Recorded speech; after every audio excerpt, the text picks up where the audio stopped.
जीवन को चलाने के लिए दो पहियों की आवश्यकता है।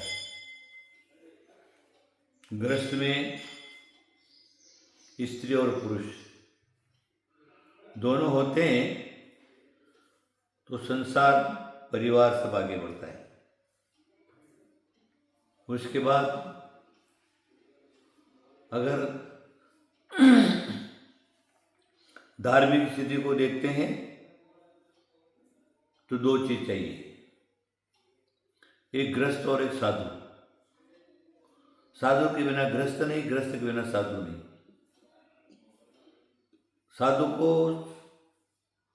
तपस्या करने के लिए, समाज का उद्धार के लिए, ज्ञान प्राप्त कराने के लिए साधु की आवश्यकता है। अगर गृहस्थ है तो साधु जीवन चलता है। उसके बाद गृहस्थी को चलाने के लिए साधु जीवन की परम आवश्यकता है। क्यों?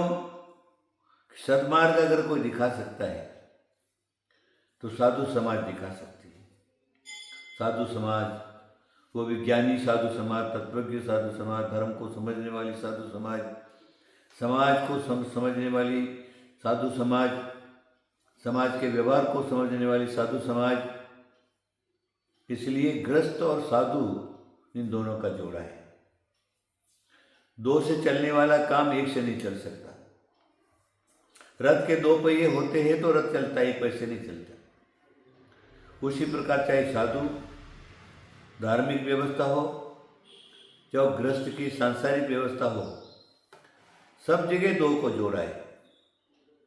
दो है तो गृहस्थाचार अच्छा चल सकता है, दो है तो धार्मिक न्याय नीति और जिसको मोक्ष कहते हैं, स्वर्ग कहते हैं, वैकुंठ कहते हैं, वो चल सकता है। इसीलिए वर्तमान में गृहस्थ समाज को अच्छा रखने के लिए अच्छे साधु समाज की आवश्यकता है, जो तत्वज्ञ हो, वस्तु स्वरूप को समझने वाले हो, ज्ञानी हो और दृढ़वादी नहीं हो। सबको समन्वय करके, सबको एक साथ लेकर के चलने वाला हो। तो फिर देश में ये समाज, देशवासी, राजनेता सब अच्छी तरह से चल सकते हैं।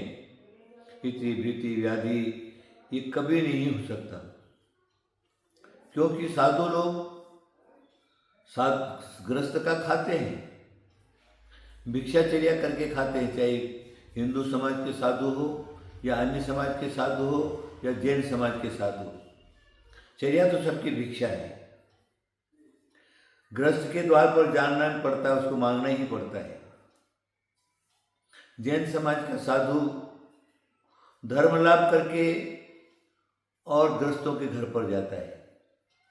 और दिगंबर जैन समाज जो क्या है, श्रावक आह्वान करता है, स्वामी हमारे द्वार पर पधारिए, हमारे द्वार पर पधारिए, हमारे द्वार पर पधारिए, हमने शुद्ध भोजन बनाया, उसको शुद्ध भोजन को ग्रहण करिए। लेकिन जाना पड़ता है उसको भी गृहस्थ के द्वार पर। और जब भी उनको आहार करना है तो उनको हाथ नीचे करना पड़ता है, देने वाले का हाथ ऊपर और लेने वाले का हाथ ऊपर। ये व्यवस्था आप सब लोगों ने सुनी होगी। अब आप लोग क्या करिए, साधु समाज की संगति करिए, उनके नजदीक जाइए, उनके नजदीक बैठिए, उनके अंदर रहने वाला जो तत्व ज्ञान है उसको प्राप्त करिए।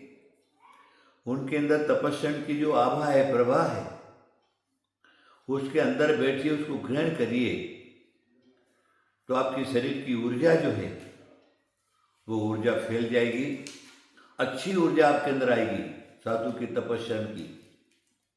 वो आपके जीवन के रोग शोक आदि व्याधि पीड़ा सब दूर कर देगा।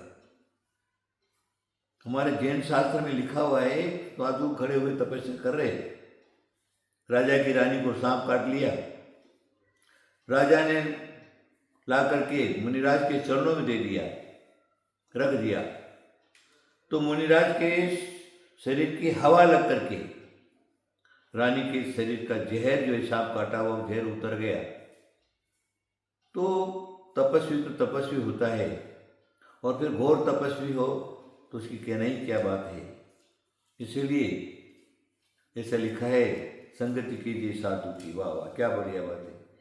संगति करो तो साधु की तरह करो, वो आपका जीवन जो है वो चमत्कार बना देगा, सुखी बना देगा, दुखों से निवारण हो जाएगा।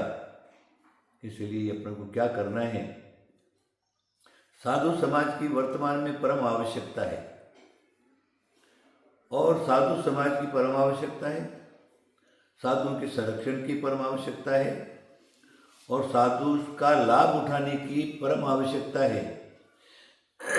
लोग जो क्या है, साधु से डरते, लेकिन साधु से डरने की कोई आवश्यकता नहीं, वो तो साधु है। महाराज है सो नाराज नहीं, हो नाराज है सो महाराज नहीं। तो साधु कभी भी जो क्या है, किसी का अहित नहीं करता। इसलिए मेरा तो इतना ही कहना है कि आप अवश्य ही स्वयं को, स्वयं के परिवार को, स्वयं के बाल बच्चों को साधु संगति में डालिए, तो सुखी होने का एक यही रास्ता है। और वर्तमान में और भी मैं कहूँगा, साधु समाज की परम आवश्यकता है। साधु है तो देश टिकता है, समाज टिकता है, धर्म टिकता है।